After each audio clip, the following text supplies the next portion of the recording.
एक भयानक अंधेरी रात में मंदिर की सीढ़ी पर मंदिर में लगी लाइट की रोशनी में एक साधारण 15 वर्ष का लड़का पढ़ाई करते दिखा। ठंडी के दिन थे, वो ठंड से कांप रहा था, लेकिन पढ़ाई में खोया हुआ था। हफ्ते में 2 दिन में उस रास्ते से होकर गुजरता था। दिन में कभी वो नजर नहीं आता। मुझे काफी जिज्ञासा होती थी उसके बारे में जानने की। एक रात खाना खाकर मैं गाड़ी लेकर उसी रास्ते से गुजरने वाला था। सोचा जाते जाते कुछ पार्सल लेकर जाऊंगा उसके लिए। मैं पार्सल लेकर गाड़ी से उसी मंदिर के पास पहुंचा। लड़का सीढ़ियों पर बैठकर हमेशा की तरह पढ़ाई कर रहा था। मैंने गाड़ी रोकी और उसके पास गया। मेरी तरफ जब उसने देखा तो वो मुस्कुरा दिया, जैसे वो मुझे पहले से जानता हो। मैंने उससे पूछा, बेटा तुम हमेशा यहीं पर क्यों पढ़ाई करते हो?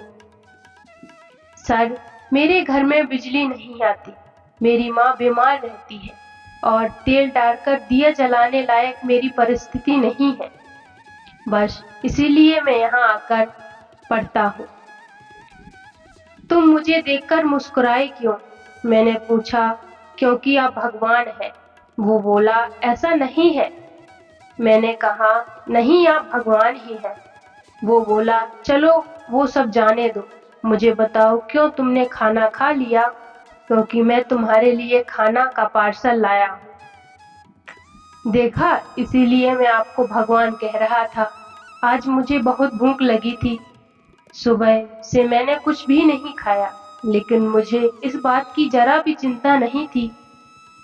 मैं जानता था वो भगवान है। जिसने मुझे भूख दी है, वह मुझे भूखा पेट नहीं सुलाएगा। किसी न किसी रूप में आकर मुझे खाना देगा। और आप खाना लेकर आ गए। आप भगवान ही है। हो ना हो, मेरे पास कोई शब्द नहीं थे। अनजाने में ही मेरे हाथों पुण्य का काम हो रहा था। हर दिन कर्ज से डूबे होने के कारण ऊपर वाले को उस भगवान को कोसता था। आज उससे मुझे ही भगवान की उपाधि देकर शर्मसार कर दिया। आधा खाना खाकर उसने आधा बचा लिया था और मुझसे बोला कि सर आप 5 मिनट यहीं ठहरिए, मैं यहाँ खाना मेरी माँ को देकर आता हूँ। मंदिर से कुछ दूर एक पुराने घर की तरफ जाते हुए मैं उसे देखता रहा। कुछ मिनटों के बाद वह वापस लौटा। उसके हाथों में मुट्ठी भर फूल थे। उसने वो मेरे पैरों में रख दिए और बोला, माँ ने कहा है जिस भगवान ने हमारा पेट भरा है उसके चरणों में थोड़े फूल तो चढ़ाने ही चाहिए।